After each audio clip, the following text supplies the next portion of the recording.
Good evening. এখন ঘড়িতে 4:21। আমি অসীমা ডেইলি ব্লগিং চ্যানেল আবার একটি নতুন ভিডিওতে আপনাদের সকলকে জানাই স্বাগত। আজকে একটি নতুন দিন। আজকে হয়ে গেল থার্সডে, বৃহস্পতিবার। আমরা সকালবেলায় চলে এসেছি, ওই 9টা নাগাদ, 9:30 নাগাদ আমরা বিরিঙ্গি চলে এসেছি। তো কথা ছিল আপনাদের সঙ্গে আমি একটা রেসিপি শেয়ার করব। তো রেসিপিটি হলো পাকা আমের। এখন তো ভরপুর পাকা আম বিক্রি হচ্ছে বাজারে। তো আমি এখন পাকা আম দিয়ে বানাবো পাটিসাপটা।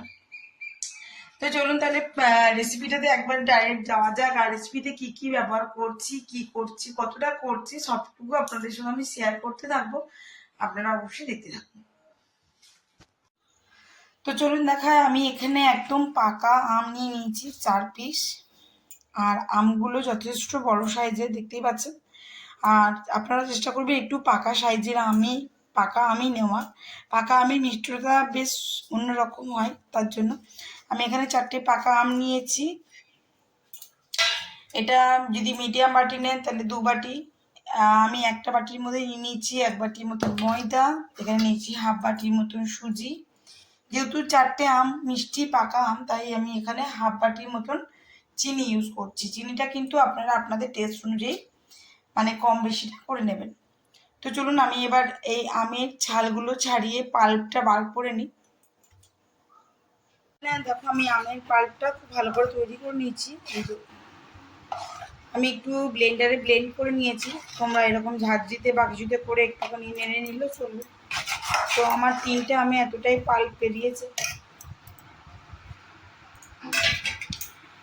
এবার এখানে যে ময়দাটা আমি রেডি করে রেখেছিলাম, সেই ময়দাটা এখানে দিয়ে দেবো।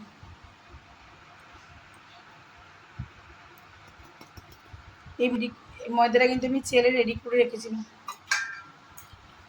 এবার যেহেতু আমটা মিষ্টি, একেবারে পাকা আম, তাই আমি হাফ বাটির মতন চিনি দিয়েছি।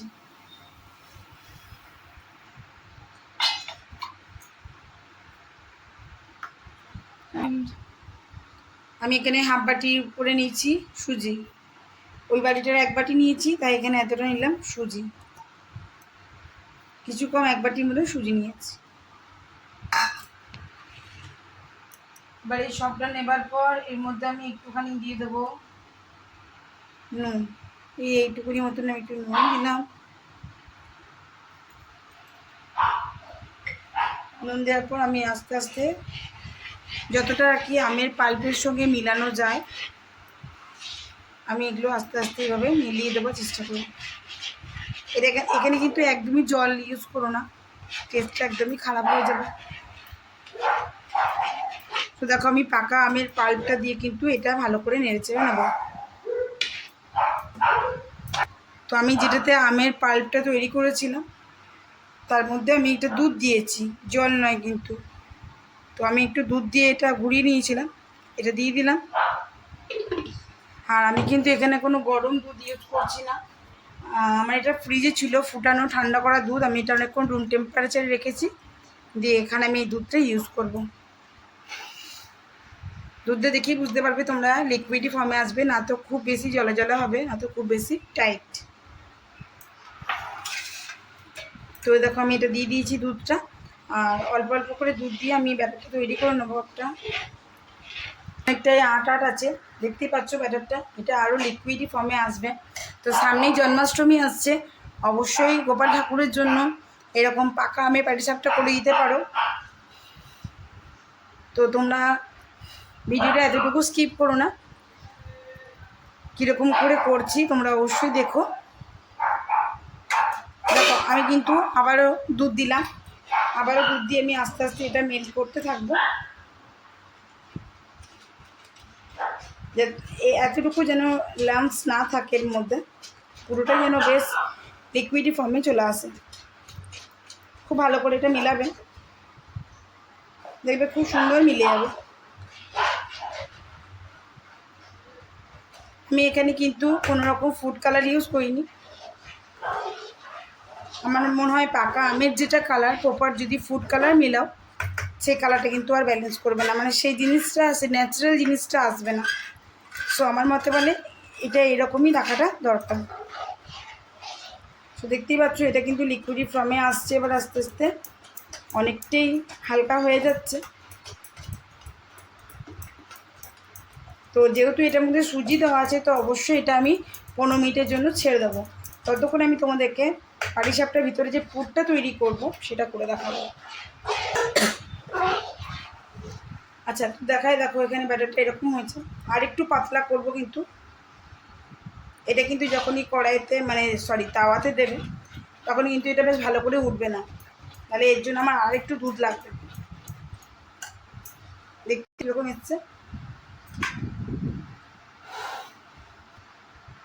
আমি আবারও একটু দুধ দিয়ে দিলাম।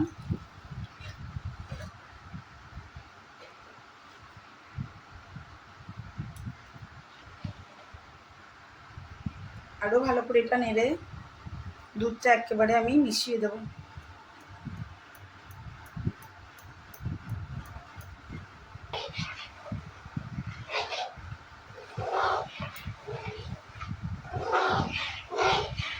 তো দেখো আমার কিন্তু ব্যাটারটা একেবারে রেডি হয়ে গেছে। তো তোমরা বুঝবে কী করে ব্যাটারটা রেডি হয়েছে? অবশ্যই এরকম তোমার যে চাটুটা শুনিয়ে এতক্ষণ কাজ করছিলে সেটাতে আঙুল দিয়ে লাগাও।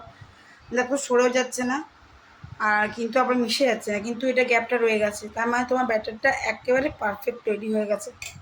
তো চলো এটা এখন আমি সাইডে সরিয়ে রাখি 15 মিনিটের জন্য। ততক্ষণ পুরটা তৈরি করবো। তো আমি এখানে একটা কড়াই বসিয়ে দিয়েছি পুরটা তৈরি করার জন্য। তো দেখতে থাকো আমি পুরটা কীভাবে তৈরি করছি। তো আমি কড়াইটা বসিয়ে দিয়েছি আর এখন কড়াইতে আমি দিয়ে দেবো ঘি।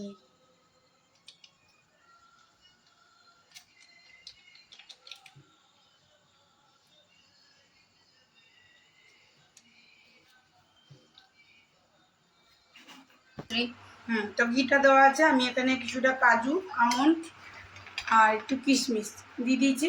এখানে একটু হালকা নাড়াচাড়া করে নেব।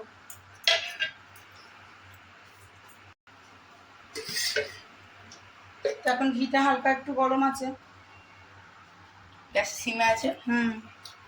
টাইম চলছে ওরকম করছে, হালকা ভাজা ভাজা করবো।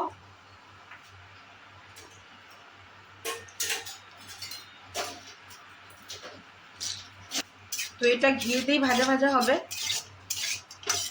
কাজু বাদাম, আমন্ড বাদাম আর একটু কিশমিশ। তো এটা একদম পুরি দিলে চলবে না, এটা জাস্ট হালকা একটু নাড়াচাড়া করব।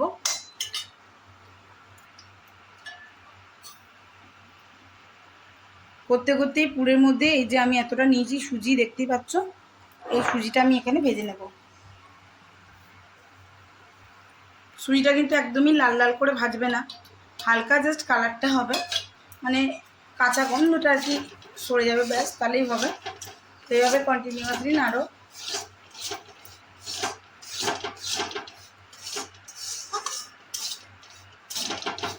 গ্যাসটা কম রেখে ভালো করে একটু নাড়াচাড়া করে কাঁচা ভাবটা খালি কাটিয়ে দিলেই চলবে।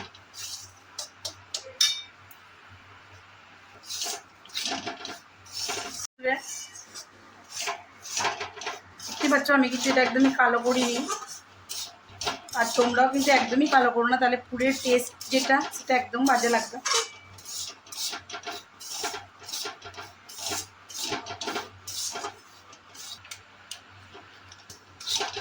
তো দেখো আমার এটা ভাজা ভাজা হচ্ছে, আর আমি এই পর্যায়ে যেহেতু আমি এখানে মিল্ক পাউডার ইউজ করব, আমি এখানে দেখো এইটা এতটা পর্যন্ত, এটা বড় চামচের 4 চামচের মতন চিনি আমি এখানে ইউজ করছি।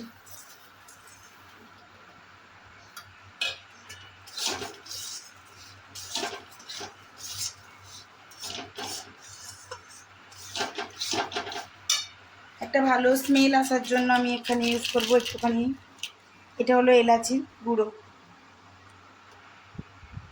এই দেখো একদমই অল্প, হাতের এক কোনায়, জাস্ট টেস্ট অ্যাকর্ডিং, তোমরা চাইলে নাও দিতে পারো।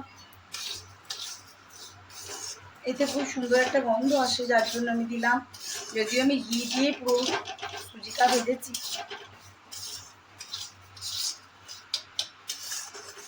এবার দেবো আমি 1 চিমটে মতন একটুখানি নুন। এই যে হাতের তালুতে 1 চিমটি মতন একটু নুন দিয়ে দিই।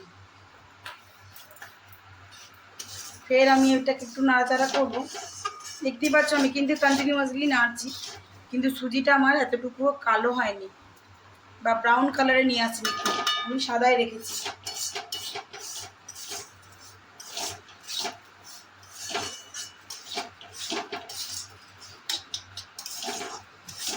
নারকেল পোড়া দিতে পারো, এটা এই মুহূর্তে আমার কাছে এখন কোকোনাট ডাস্ট নেই, তাই আমি দিলাম না। এই যে দেখো আমি এতটা দুধ নিয়েছি,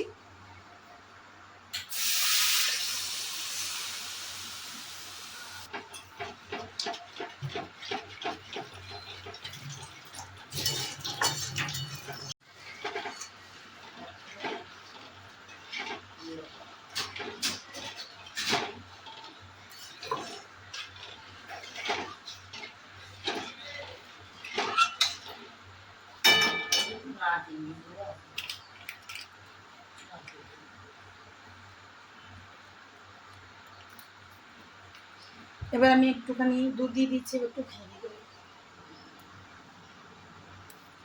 এবার আমি গ্যাসের আঁচটা একটু হাই করে দিলাম। আজকে আমার ভিডিওটা করে দিচ্ছে আমার মেয়ে মিঠি।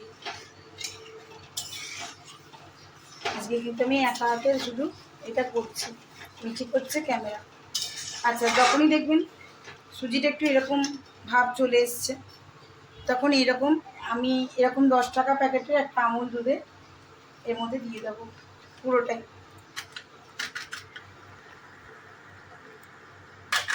আর এটা না দিলে টেস্টটা দ্বিগুণ বাড়িয়ে দেয়, আপনারা দিয়ে দেখবেন। আপনারা মিল্কমেড দিতে পারেন, অবশ্যই ভালো লাগবে, বাট আমার এটাই বেশি ভালো লাগে। তো আমি এটা দিয়ে দিলাম, আর খুব ভালো করে এটা নাড়াচাড়া করে দেবো। দেখুন টাইট হতে শুরু হয়ে গেছে এটা, তো আমার পুরের জন্য একেবারে রেডি। এটা একটু ঠান্ডা হয়ে গেলে তো এমনি ড্রাই হয়ে যাবে, এটা একটু ভালো করে আমি মিলিয়ে নেবো দুধটা।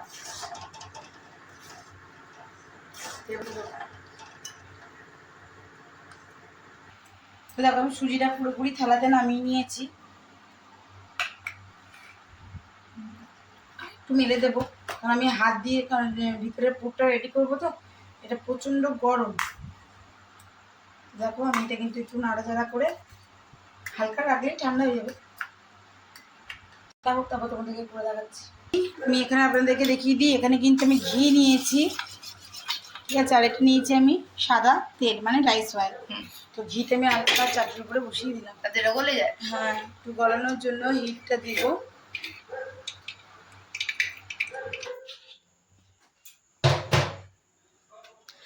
তো আমি একেবারে রেডি, এই আমার রেডি হয়ে গেছে, দেখতে পাচ্ছ ব্যাটার। এই ঘি তেল আর এই যে আমার পুর, দেখো ঠান্ডা ঠান্ডা হয়ে গেছে পুরটা, আঙুল দেওয়া যাচ্ছে। তো চলো আগে আমি আমার প্যানে একটুখানি ঘি দিয়ে দেবো। জল ছিল ওটাতে, বাটিটা নিজে জল ছিল না। আচ্ছা আমি এখানে 1 ডাবুর মতন দিয়ে দিই বাটার।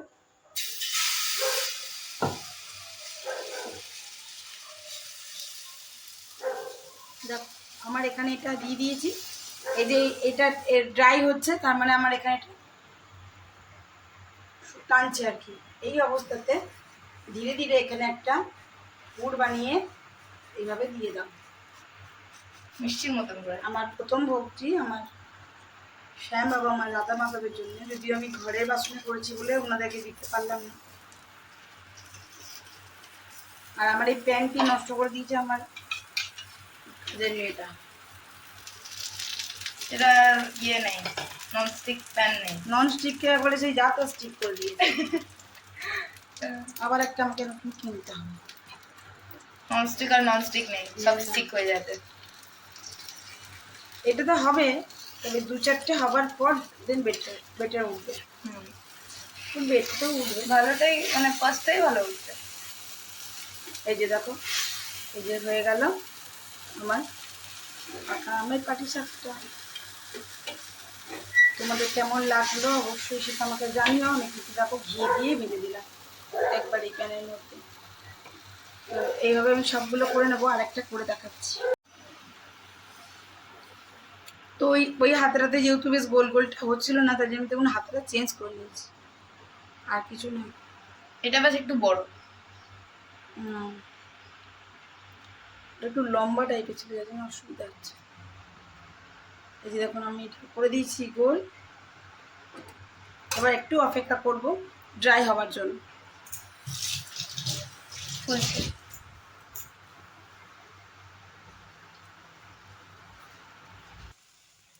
আর এটা পুরটা বানালো। এই যে পুরটা বানিয়ে নিয়েছি, এই অবস্থায় এবার আমি গ্যাসটা কম করে দেবো। এই সিমে করে দিয়েছি আমার গ্যাস। আর এবার আমি একটুখানি সাদা তেল উপর থেকে দিয়ে দিলাম। আপনারা চাইলে তেল ব্রাশ করতে পারেন। এক দুটো হবে আমার, এখন একটু টানবে, তারপর মেশিন ঠিক হয়ে যাবে।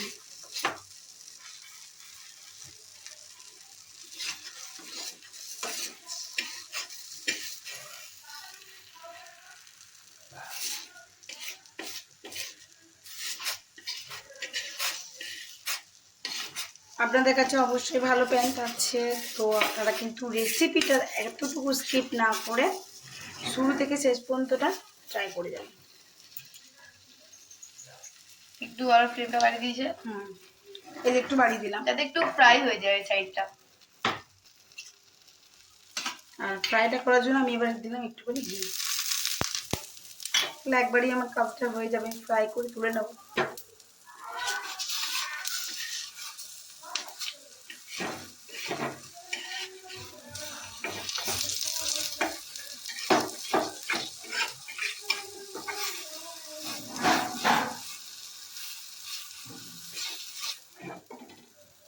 এই দেখো দুটো হয়ে গেছে, এরকম করে আরো মা বানিয়ে নেবে। তো এইভাবে করতে করতে অনেকগুলোই গড়া হয়ে গেছিল, আর 4টে মতন মিটি খেয়ে চলে গেল পড়তে। এই দেখো বন্ধুরা, এইভাবে গড়া হয়েছে, একদমই ন্যাচারাল কালার, কোনো রকম ফুড কালার ছাড়াই।